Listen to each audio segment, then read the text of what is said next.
વાત કરીશું। જમીનનું ધોવાણ એટલે જમીનના કણોનું ગતિશીલ હવા કે પાણી દ્વારા એક જગ્યાએથી બીજી જગ્યાએ સ્થળાંતરિત થવું। જમીનનું ધોવાણ એટલે જે જમીનની અંદર કણો રહેલા છે એ કણો ગતિશીલ હવા અથવા તોફાની પવનોના કારણે કે પાણીના કારણે એક જગ્યાએથી બીજી જગ્યાએ સ્થળાંતરિત થવું। માટીના કણો છે એ એક જગ્યાએથી બીજી જગ્યાએ જતા રહેતા હોય છે, જેના કારણે જમીનની ફળદ્રુપતા ઘટી જતી હોય છે અને એનાથી ઉત્પાદન ઓછું આવતું હોય છે।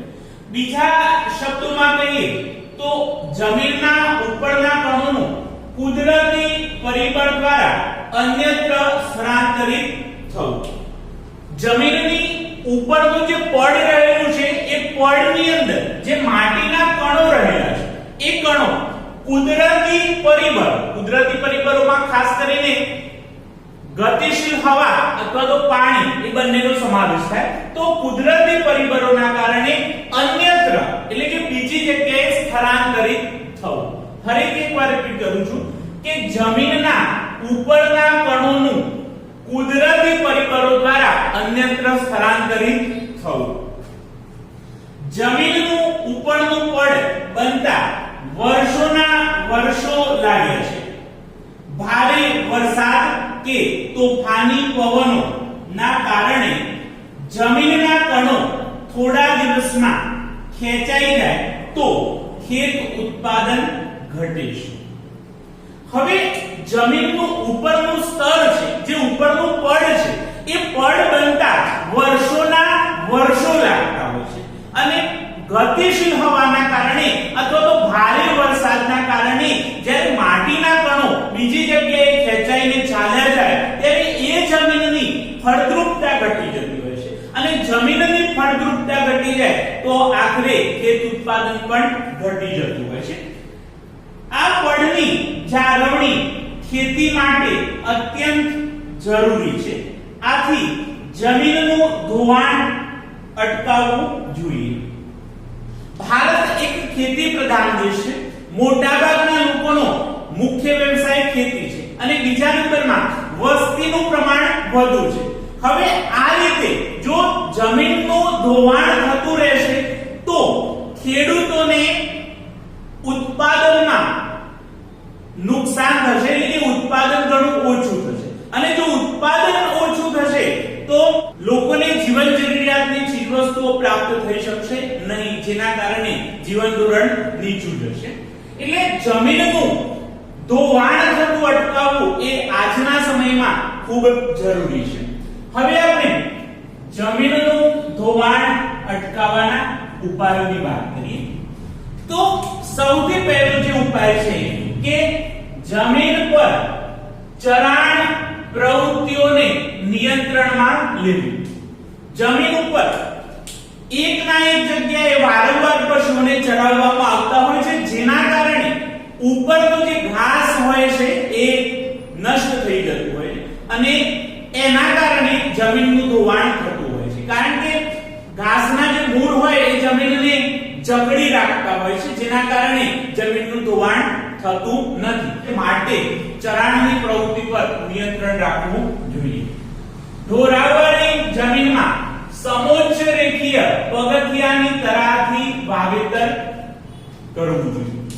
જે જમીનમાં ઢોરાવ વધુ હોય એવી જગ્યાએ સમોચ્ચ રેખીય પગથિયાની તરાહથી વાવેતર કરવું જોઈએ। સમોચ્ચ રેખીય પગથિયાની તરાહથી વાવેતર કરવાથી પાણી અટકીને જશે, પાણી વેગ સાથે નીચે આવશે નહીં, જેના કારણે જમીનનું ધોવાણ ખૂબ ઓછું થશે।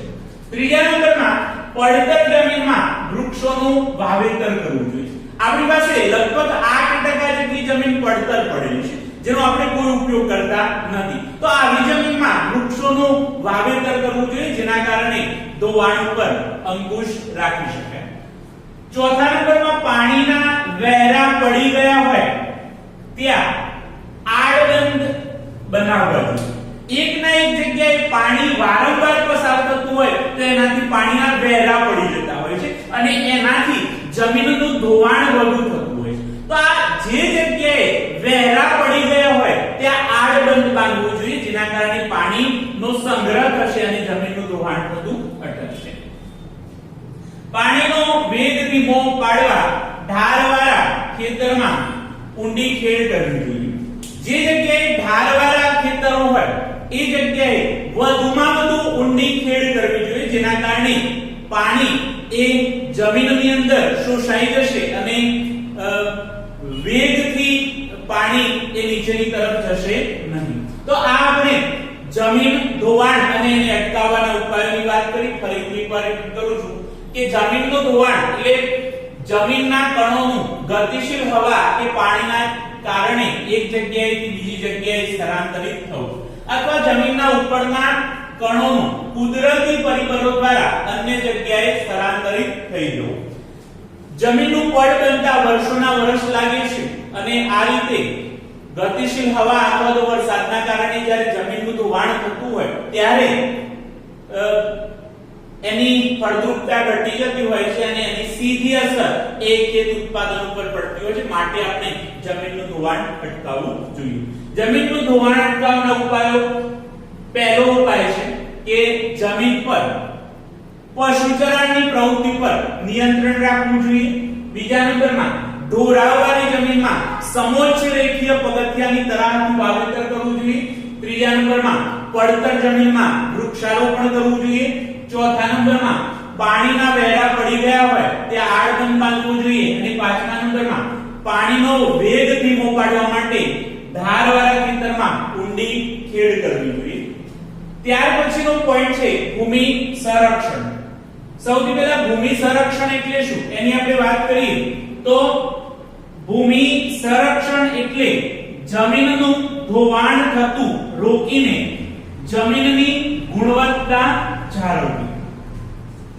ભૂમિ સંરક્ષણ એટલે જમીનનું જે ધોવાણ થઈ રહ્યું છે એ ધોવાણને અટકાવી અને જમીનની જે ગુણવત્તા છે, જમીનની જે ક્વોલિટી છે, જમીનની જે ફળદ્રુપતા છે એને જાળવી રાખવી. જમીન સંરક્ષણનો એ સીધો સંબંધ માટીના કણોને પોતાની મૂળ જગ્યાએ સાચવી રાખવા સાથે છે. માટીના કણો એ મૂળ જગ્યાએ સચવાઈ રહેશે તો એની ફળદ્રુપતા એ મેન્ટેન થશે. માટે જમીન સંરક્ષણનો સીધો સંબંધ માટીના કણોને મૂળ જગ્યાએ સાચવી રાખવા સાથે છે. દુનિયામાં વિવિધ જગ્યાએ જે તે સ્થાન અને સમસ્યાને અનુરૂપ ઉપાયો પ્રયોજવામાં આવે છે. જમીન ધોવાણની જે સમસ્યા છે એ ફક્ત આપણા દેશમાં નથી, દુનિયાના લગભગ દરેક દેશો આ સમસ્યાનો સામનો કરી રહ્યા છે. હવે દુનિયાના અલગ અલગ દેશો જે તે સ્થાન, પરિસ્થિતિ અને સમસ્યાને અનુરૂપ આ સમસ્યાનું સમાધાન કરવા માટે પ્રયત્ન કરી રહ્યા છે.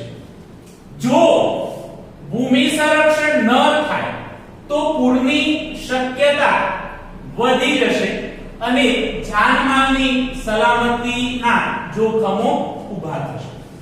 જો ભૂમિ સંરક્ષણ નહીં થાય, જો જમીનનું ધોવાણ થતું અટકાવવામાં નહીં આવે તો વધુમાં વધુ ઢોરાવ ઊભો થશે અને એક સમય એવો આવશે કે પૂરની શક્યતા વધી જશે અને જાનમાલને ભારે નુકસાન થઈ શકે છે. માટે ભૂમિ સંરક્ષણ એ વર્તમાન સમયમાં ખૂબ આવશ્યક છે. હવે આપણે ભૂમિ સંરક્ષણના ઉપાયો જોઈએ. તો પહેલો જે ઉપાય છે કે જંગલના આચ્છાદનને કારણે તેના મૂળ જમીનને જકડી રાખે છે. જંગલની અંદર વૃક્ષો વધુમાં વધુ ફેલાયેલા હોય છે, માટે એ વૃક્ષોના મૂળ એ જમીનને જકડી રાખે છે, જેનાથી ભૂમિ સંરક્ષણ થાય છે. તો વધુમાં વધુ વૃક્ષો ઉગાડવા જોઈએ. બીજા નંબરમાં નદીની કોતરો અને પહાડી ડોરાઓ પર વૃક્ષારોપણ કરવું જોઈએ. નદીની બંને તરફ ઊંચી ઊંચી ભેખડો હોય અથવા તો કોતરો હોય છે. હવે દર વર્ષે ચોમાસાની અંદર આ કોતરો ધસી પડતી હોય છે અને એનાથી ભૂમિ એટલે કે જમીનનું ધોવાણ થતું હોય છે.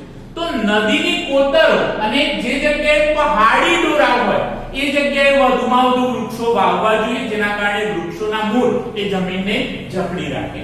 ત્રીજા નંબરનો જે પોઈન્ટ છે કે રણને આગળ વધતું અટકાવવા વૃક્ષોની હારમાળા ઉગાડવી જોઈએ. ભારે પવનના કારણે રેત ઉડતી એ ફળદ્રુપ જમીનમાં જઈને પડે છે, જેના કારણે રણ આગળ વધે છે. તો આ રણને આગળ વધતું અટકાવવા માટે આપણે વૃક્ષોની હારમાળા ઉગાડવી જોઈએ, જેના કારણે આપણે રણને આગળ વધતું અટકાવી શકીએ. ચોથા નંબરનો જે પોઈન્ટ છે કે નદીઓના પૂરને અન્ય નદીમાં વારીને કે સૂકી નદીઓમાં ભરી અંકુશમાં લેવા જોઈએ. જે નદીઓની અંદર વારંવાર પૂર આવતું હોય તો એ પૂરના પાણીને બીજી નદીમાં વારી દેવા જોઈએ, અથવા તો જે નદી સૂકી છે, જે નદીમાં પાણીનો પ્રવાહ ખૂબ ઓછો છે, તો એવી નદીઓની અંદર આ પૂરનો જે પ્રવાહ છે એ આપણે ડાયવર્ટ કરી દેવો જોઈએ. ત્યાર પછીનો પોઈન્ટ છે કે અનિયંત્રિત ચરાણથી પહાડોની જમીનનું સ્તર ઢીલું પડે છે, તેને અટકાવવું જોઈએ. એક ના એક જગ્યાએ વારંવાર પશુઓ ચરાવવામાં આવે, ખાસ કરીને પહાડી વિસ્તારની અંદર પશુ ચરાણ વધુ થતું હોય છે, જેના કારણે પહાડોની જમીનનું સ્તર ઢીલું પડે છે. ત્યાં જમીનની ગુણવત્તાનો એક પ્રશ્ન ઉભો થાય છે. તો આપણે આ ચરાણની પ્રવૃત્તિ છે એને અંકુશમાં રાખવી જોઈએ. ત્યાર પછી ક્ષિતિજ સમાંતર ખેડ અને સીડીદાર ખેતરો જેવી પદ્ધતિ અપનાવવી જોઈએ. ક્ષિતિજ સમાંતર ખેડ, જેમ કે ઉત્તરથી દક્ષિણ તરફનો ઢાળ હોય તો આપણી વાવણી એટલે કે આપણી જે ખેડ છે એ પૂર્વથી પશ્ચિમ તરફની હોવી જોઈએ, જેના કારણે પાણી અટકીને એ નીચેની તરફ જશે. અને બીજા નંબરમાં સીડીદાર પગથિયાની તરાવથી આપણે વાવેતર કરવું જોઈએ, જેના કારણે પાણીનો વેગ છે એ ધીમો પડશે. અને છેલ્લા નંબરનો જે પોઈન્ટ છે કે ફળદ્રુપતા ગુમાવી બેઠેલી જમીનમાં પુનઃ સેન્દ્રિય પદાર્થ ઉમેરવા જોઈએ. જે જમીનની ફળદ્રુપતા ઘટી ગઈ છે એ જમીનની અંદર આપણે વધુમાં વધુ સેન્દ્રિય પદાર્થ ઉમેરવા જોઈએ, જેના કારણે એ જમીનની ફળદ્રુપતા જળવાઈ રહે અને ઉત્પાદન વધે. તો આપણે આ ભૂમિ સંરક્ષણની વાત કરી. ફરીથી એની વ્યાખ્યા કહું છું કે જમીનનું ધોવાણ થતું અટકાવી અને જમીનની ગુણવત્તા જાળવી રાખવી એટલે ભૂમિ સંરક્ષણ. જમીન સંરક્ષણનો સીધો સંબંધ એ માટીના કણોને મૂળ જગ્યાએ યથાવત સ્થિતિમાં જાળવી રાખવા સાથે છે. દુનિયાના દરેક દેશ આ સમસ્યાનો સામનો કરી રહ્યા છે. એ સમસ્યાના નિરાકરણ માટે પોતપોતાની પદ્ધતિ અપનાવી રહ્યા છે. ભૂમિ સંરક્ષણ ન થાય તો પૂરની શક્યતા વધશે અને જાનમાલની હાનિ થશે. હવે ભૂમિ સંરક્ષણના ઉપાયોની આપણે વાત કરીએ તો પહેલો જે ઉપાય છે કે જંગલના આચ્છાદનના કારણે તેના મૂળ એ જમીનને જકડી રાખે છે. બીજા નંબરમાં નદીની કોતરો અથવા તો પહાડી ઢોરાઓ પર વૃક્ષારોપણ કરવું જોઈએ. રણને આગળ વધતું અટકાવવા માટે વધુમાં વધુ વૃક્ષોની હારમાળા ઉગાડવી જોઈએ. જે નદીમાં વારંવાર પૂર આવતું હોય એ નદીને અન્ય નદીમાં અથવા તો સૂકી નદીમાં વારી દેવી જોઈએ. અને ત્યાર પછીનો પોઈન્ટ છે કે અનિયંત્રિત ચરાણથી પહાડોની જમીનનું સ્તર ઢીલું પડે છે, તો એને અટકાવવું જોઈએ. ક્ષિતિજ સમાંતર ખેડ અને સીડીદાર પગથિયાની તરાવથી આપણે વાવેતર કરવું જોઈએ. અને છેલ્લા નંબરનો જે પોઈન્ટ છે કે ફળદ્રુપતા ગુમાવી બેઠેલી જે જમીનો છે એ જમીનની અંદર સેન્દ્રિય તત્વો ઉમેરી અને આપણે એ જમીનની ફળદ્રુપતા પાછી લાવવાનો પ્રયાસ કરવો જોઈએ. તો આજના સમયમાં એ ભૂમિ સંરક્ષણ એ ખૂબ આવશ્યક છે અને ભૂમિ સંરક્ષણ માટે નાગરિક, સમાજ અને સરકાર એમ ત્રણેયના સહિયારા પુરુષાર્થથી જ આ શક્ય બની શકે એમ